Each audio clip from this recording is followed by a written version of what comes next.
Hello, everyone, and welcome back to the Fastest Podcast, the only place where we talk about everything from the greatest overtakes to the fastest pit stops. This week, Monza edition. I want to welcome everyone, and I'm here with Dogra and Dan. How have you guys been? What's up? Oh, good. Looking forward to the race tomorrow. How about the qualifying result? Max Verstappen takes another pole position with McLaren's in the rear view. I don't know about it. I know you are happy.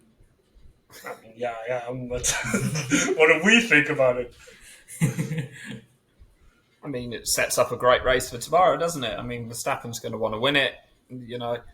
Does not Norris has to win it? Does Piastri have to? I mean, if he finishes third and Norris is second, I don't think he'll lose any sleep over that.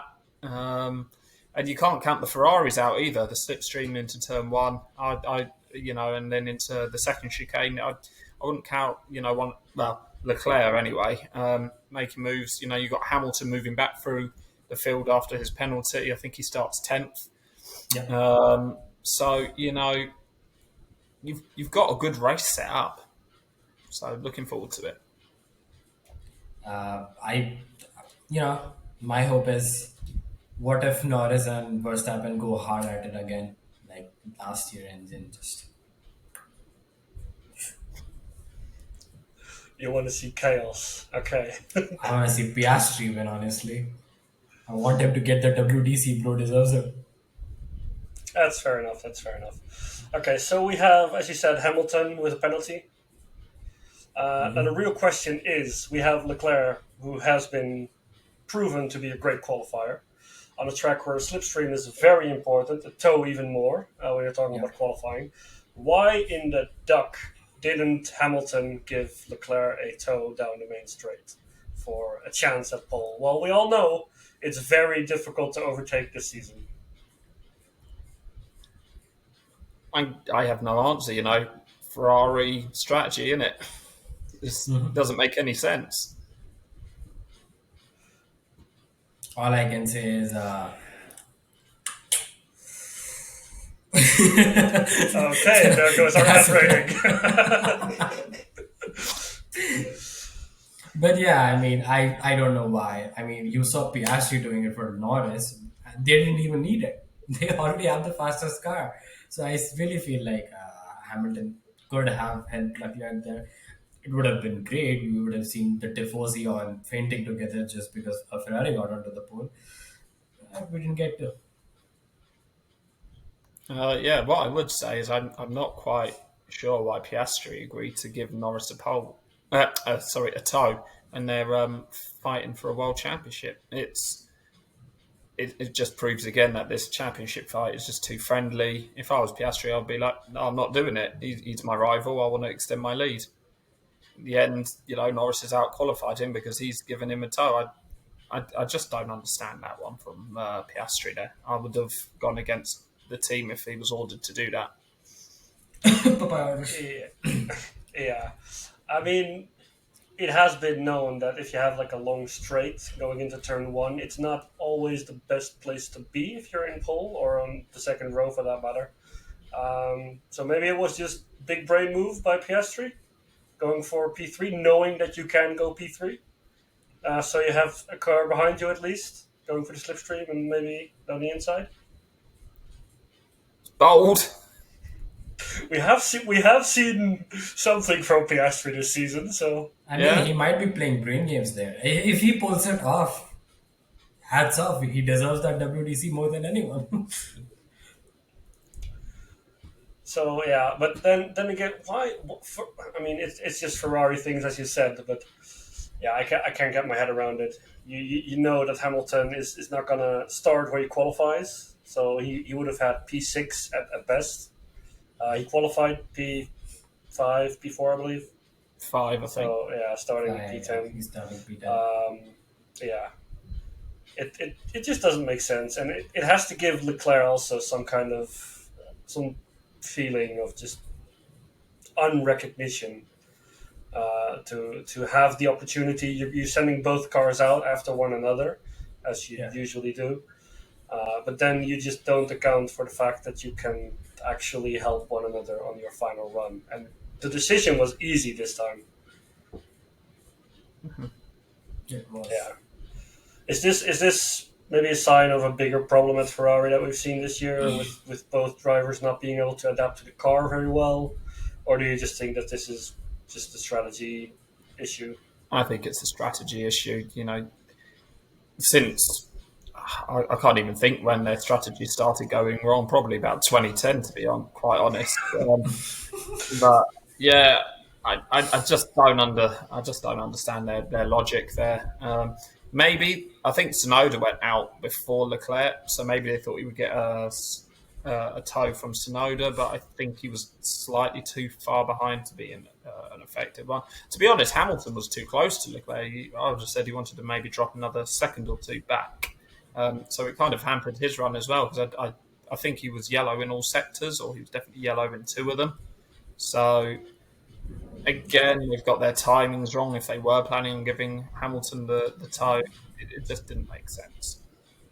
Yeah, I think this qualifying was a little bit reminiscent of Hungary, where everyone went slower than their times in the second run than they did in their first. I think only Verstappen and the McLarens, they improved by little to no margin whatsoever. Yeah. Enough to break another track record, that is. What do we think about that? We have had, I think, 8 track records broken at this point this season. Is this a sign that the ground effect era has produced better cars, faster cars, or do you think this is due to some other factors, or what do you make of it? I just feel like all of these good changes that were coming to the ground effect era came when it's ending. So not only so you see a new trend peak and then it just drops down immediately. That's what's going to happen next because we are seeing the ground effect era actually taking shape so well and it's just going to go. So I don't know. I think they've made the fastest cars. I wouldn't say better because you can't race with them. So if you're looking for all out speed, quali lap, which that's what the drivers want, don't they? Really, you would say that they are the best cars, but as a fan, watching the races, half the time it's a procession. You want the cars smaller, you want them narrower, you want them less dependent on downforce. You just want the car to be there that you can race with, you can follow, which is what they try to do with, these regulations, and it just hasn't quite worked out. But I think next year they won't be as fast, they won't be as fun for the drivers, but I do think the racing in theory should be better. I mean, we have heard Toto Wolff say that these new cars will reach 400 kilometers an hour, while I think the record was 378, if my math is correct. So total speed should be higher. I don't know what they'll do in the corners. And we have heard that engines will be capped at Monaco and Singapore. So, as we always say, it's just wait and see what happens in 2026, of course. But I do think that if the minor kinks that we've heard of as of right now are ironed out, we should be able to see some pretty interesting speed overall, and if the cars actually can race, and we should have a pretty good season. I'm just excited for Mom to be on track. The biggest joke of the season. Mom. It's going to be the biggest joke of the entire regulation period. I hope it is. Verstappen has opened his mom.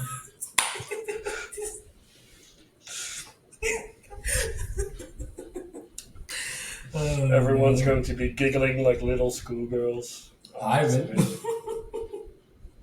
I mean, that's your base setting anyways, so... Okay, but getting back to this qualifying, we have 3 teams who have qualified their cars one after the other.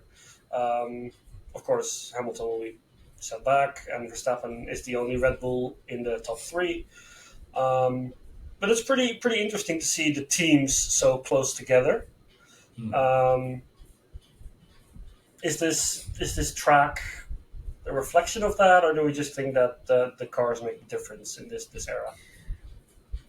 I feel like it's the track because Monza is a very fast track. There's just I think we were discussing it in the chat as well. There's like 6 potential DRS zones on this track. Everything that's not a turn is a DRS zone. So I really feel like it's really hard to mess up on Monza, like so that you have that increased gap between the drivers. So everybody's following that same racing line. I really feel like it's the track that's contributing to why the field is so close together. I also think because you've got the two McLarens and the two Ferraris and then the two Mercedes. Obviously, Verstappen's the outlier there, but I think that shows the general pace that the McLaren is is the fastest car, followed by Ferrari, followed by Mercedes. Obviously, Verstappen, he's a different story because he's definitely, in my opinion, the best driver on the grid, and he can just extract something out that car that most wouldn't be able to. But I think it shows the pecking order, how they've qualified 2 by 2 by 2. And, it's very small margins between the teammates as well. Like, it's not tenths, it's hundredths. So I think it just shows exactly everyone where their car is. Yeah. I think Verstappen's been kind of a wild card this season. While in 2023, you could just say he's going to be P1 in both quali and the race. This season, you can't really pinpoint him to any spot. He's going to be in Q3. But we've seen him qualify P9 in Hungary and put it on pole, and no one expects him to. Which is kind of fun. It brings a level of uncertainty to the weekend. You never know what you have, so it's pretty neat. Ferrari at Monza. What can he do tomorrow? Leclerc will be about. He'll be in the hunt. I don't see Hamilton. I think probably fifth is his ceiling. He'll probably get past the Mercedes but they might struggle in the hot conditions. But I think Leclerc will be on the podium tomorrow. I think it's that crowd, isn't it? That will just drive him on. I just feel like Vesser comes up to the driver and he's like, "Here's the Monza engine." And Ferrari just gets that magical look in them, and they're suddenly so fast. I really feel like, as Dan said, Leclerc might just be up there. He might just make this work. I also feel like there might be some incidents coming into Turn 1 because Monza Turn 1 is a disaster waiting to happen. Most of the time we see somebody bin it. So I really feel like something's going to happen and Leclerc will just shoot past, and I really hope he does. For my own sake, especially. Always some kind of chaos with you, so yeah. If we look beyond the top four, we have in and I need to say this correctly, of course, P8, we have Bortoletto, which is another impressive qualification from him. And then P9, his manager, Alonso. What do we think about those two starting in their positions in that way on this track? I feel like Bortoletto started off slow and he slowly picked up that pace that he needed to prove himself over this season. I really feel like he deserves the seat next year, which I think he does already. He already has one, the contract. Yeah. He really deserves it. He started off well, couldn't even make it through Q3 at times, and he's consistently getting into Q1. So I think he's also proven himself to be one of the better incoming rookies this year, besides Hadjar and Bem and being being just a position above his own manager is like the small little cherry on top for him. Yeah, they've had quite a good few battles. I remember in Austria as well that they were fighting for position, and that fight was pretty much a race-long battle, if I remember rightly. So they have fun together. They'll race each other hard. it should be good for both of them. Yeah. Yeah, hard and fair, of course. Something else we've been hearing over the radio waves this entire weekend was Racing Bulls versus Williams. I think at any point in any practice, you could turn on the radios and some driver was complaining about one of the other ones. What happened? What these guys used to be friends, I think. So, I mean, it kicked off in Zandvoort last week, didn't it? And then it spilled over. I mean, Hadjar's blaming Sainz for his Q1 elimination, and they're saying, he messed up his outlet. You've got the fallout from what happened last time where, Sainz is still angry about the penalty he was given. And, I don't see them making up any time soon, but it just adds that extra layer of drama. They're fighting for that P5 in the championship. It just adds that extra layer of needle between them. As I said, they should always resolve on-track bouts with off-track bouts. Boxing ring, boxing gloves, go. That's it. yeah, I'm speechless. I mean, yeah. Of course, we've seen Hadjar take a podium in Zandvoort. Rightly so. Qualified P4, benefited from a DNF from one of the McLarens and got his podium. Can we expect another rookie to make a podium appearance this season? I hope so. I hope it's Bortoleto or Behrman or Antonelli. I mean, Lawson isn't. It's still a very big outlier there, but I feel like these three are actually doing very well for their first times. It's a shame for Hadjar. I think it was a stat before today that Hadjar had never been eliminated in Q1 in his entire career. That's a shame for whatever happened to him today, but still he's doing really well. I really hope to see Bortoleto up there. Yeah, I also think it was Albon that pushed Hadjar down just to add that extra layer of Williams v Racing Bulls. So, but Bortoleto won in Monza from 22nd on the grid last year in F2. So, he's a bit of a specialist around here. No one expected Hadjar to be anywhere near the podium. We all thought he was going to go backwards. He didn't. Fair play to him. Who says some of these rookies, Antonelli, they can't go forwards? An Italian on the podium in Monza, that would just be as good as a Ferrari driver for the home fans. Yeah, I think Monza is always a place of passion, of course. I mean, the entirety of Italy is some of the best fans in the world.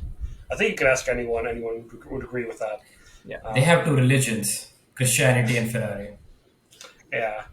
Also, a stat was flowing around the media this weekend where we saw a spike in birth rates after Leclerc won in Monza, which was right about 9 months afterwards. I mean, but that just marks the effect that F1 has, or motorsport in general has, on a country like Italy. And it's great to see, of course. Will we get another spike? Hopefully. I think this will be an even better spike if it's Hamilton on the podium. Yeah, it will be like, instead it's like the population will increase by 1 million. Yeah. I can only imagine what happens if Hamilton gets on the podium. Even if he gets on the podium, or if Antonelli makes it onto the podium with a real Italian or an Italian. I think that'd be the opposite at this point because of what happened last race. I think they apologize to one another on social media as well. So if it happens again, imagine the outrage. Imagine Antonelli takes out Hamilton and Hamilton's third. I don't think he'll be welcome back in Italy anytime soon. I think we have to put it in. I think we have to put a huge like anti-jinx on this video because we're gonna get blamed for everything that happens tomorrow. I don't want to get, lynched by the Italian mob, dude. Get past that. Yeah. So tomorrow we have a pretty interesting grid. Pretty mixed up, but of course the top four teams will always find it to the front of the field. Podium predictions? Um, Leclerc, Piastri, Hamilton. Bold. Okay. He's committing to the Norris Verstappen incident at turn one in lap one. I can respect that. Yeah. I don't hope it happens, but I can respect that. I don't hope it. I don't hope for it to happen either. But what we've seen, what happens when these two race it out, there something that just goes wrong, and I feel like Monza it will just just go wrong, very wrong. Yeah, I don't think Norris has had his bottle job moment of the weekend yet, so I'm just waiting for that to come. I'm sure he'll get a terrible start. And if you have a bad start at Monza, you can leak 3-4 positions because everyone's just got a toe right behind you. I expect Piastri to win. I'm going to go for Leclerc second and Verstappen third. You're going to lose your British passport, Dan. I know. I think that it's going to be another case of dirty air beats DRS in this one. I think Verstappen's going to take it all the way. I am going to please the World Championship, Piastri 2, and let's just throw in Hamilton for the podium finisher. It's not like we're against Norris. I really want to please the Tifosi with this one. It's not like we're against Norris. He's a great driver. It's just just that's just how it is. I think we have seen this season that Piastri is winning with more ease than Norris is. Piastri is just doing his thing. When he takes a lead, he doesn't make mistakes. He just leads, he commands, he manages the race from start to finish, as we saw with Zandvoort, Grand Slam. Yeah. While Norris, while he leads, he sometimes makes little mistakes that get picked up by the F1 TV. It's never just clean all the way through. Yeah. And I think that's going to cost him a championship this season. Well, he did DNF through no fault of his own last week. So I just don't think Norris is good enough. I don't think he's consistent enough, and I think Piastri deserves the championship more in a way. But I do hope Norris does catch up just for the sake of a title fight going towards the end of the season. Just poke it with a stick and see if something happens. Just go into Piastri's car and turn it off halfway around. I think someone did that in MotoGP or Moto3 at some point. He got banned for life, I believe. Wasn't it an incident of pressing the brake? Yeah, like on a main straight. Yeah. Yeah. It's something you see in cartoons and then you hear like, yeah, that happened in real life. And you're like, what? So, yeah. Safety cars at Monza. Will they make a difference? Twice. You say two safety cars. Okay. At the same time, or? Different times. I'm telling you, turn one is just something that will just, Okay. We saw that in F2 and F3, so. I mean, you've got Stroll on the grid, you've got Colapinto on the grid, and I'm sure one of them will have their moment. But, unfortunately, it's looking like it's going to be a one-stop strategy regardless. So it depends when the safety car is timed. They could probably put the hards on about lap 20, bolt them on and go to the end. So I don't think it will make too much of a difference. The only thing it will do is bunch them up together and run down to turn one. Yeah, we did see in Zandvoort, of course, that I think only 3 pit stops happened outside of safety car moments. So yeah, it kind of bunched everyone up, so it was more interesting to see. But then the McLarens were way too quick again, and everyone just kind of bled out. Um, yeah, I do think that safety cars can make it more interesting. We've seen the strategy this year; it's not that great. Um, but it did decide the race last year. So Mm. you spoke quickly about Colapinto outqualified Gasly. It is for P18, but nevertheless, Alpino, innit? yeah, And It was a bit of a confidence boost for him after what Briatore was saying about him.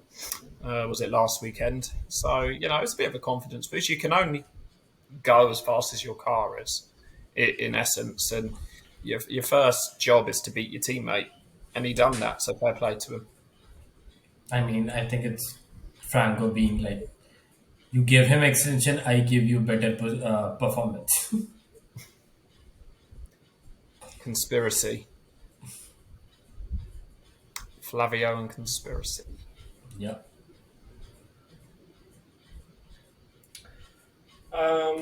yeah. I think it's going to be a rather short one. This one because we have yeah. It's a pretty straightforward weekend. This one. Yeah. Aside from the Hamilton penalty, I don't think there were too many surprises. Verstappen's always strong. McLaren just continues to dominate, and I think we'll probably see that tomorrow as well. No major surprises this I weekend. just think that entire penalty could have been avoided if FIA decided to give him a time penalty in the race itself.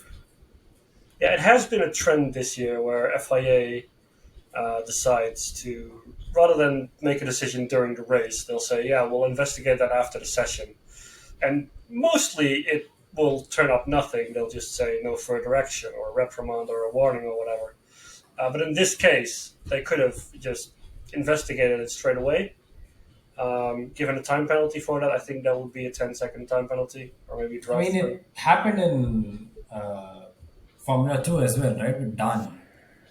He ran off Yeah, so many people off the track and he didn't get any time penalties or like for that. But he might be not getting yet, a quick penalty. anyways. Not yet, anyway. Yeah. Yeah, it's. I think it kind of deletes the racing aspect of it. If they'll just say, yeah, we'll apply the penalty later, because we have seen drivers getting penalties and it will affect their race by them either pushing more or doing something different with their strategy. In this case, Hamilton was the first one to go out as well, so it would have still converted back into a penalty. But I think a time penalty is always lighter than a grid penalty, And also, especially this season. I'd also go on and say it was a slam dunk, wasn't it? So I don't see why they Yeah. couldn't do it straight away. There's no grey area. They didn't need to look at loads of camera angles. It was, right, he's done it, penalty, done. Yeah, we They just have wanted seen to it. upset the Tifosi. We have seen the FIA hand those out within minutes. I believe so. Yeah, it's kind of a shame to see these kind of penalties having to be carried over into a next weekend, especially to a Ferrari at Monza. Yeah, Bold, bold. Bet the FIA needed bodyguards walking in. yeah, yeah. Okay, well, I believe that's everything we have for today. We're gonna have a great race tomorrow, and that's Hopefully. when we'll be back as well. So, bye bye.